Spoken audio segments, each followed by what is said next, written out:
We're going to be installing these sequential turn signals from TacomaBeast. Pretty easy install, should only take, I don't know, 5 minutes. I'll show you guys how to do it. First thing you're going to have to do is pop off this cover to your mirrors. It comes out pretty easy. Just start moving your finger behind here and these should all snap out. Once I get that snapped out and pulled off, I'll show you guys what screws will be taken out. Off.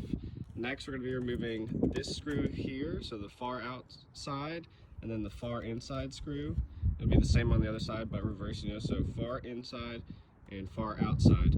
After that, you should be able to well, first you'll have to, see this little pin, you'll have to unbuckle this, and then you'll be able to pull the chrome piece out, this light, and then all you have to do is unbuckle the electrical cord and switch it.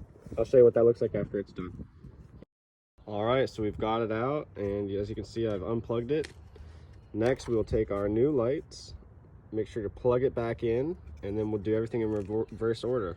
We'll slip it in.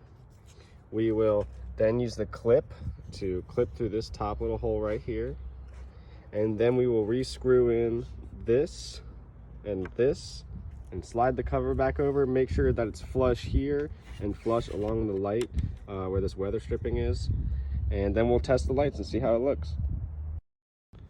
All right, and just like that, we've replaced this ugly shitty chrome light with a nice blacked out sequential turn signal from TacomaBeast.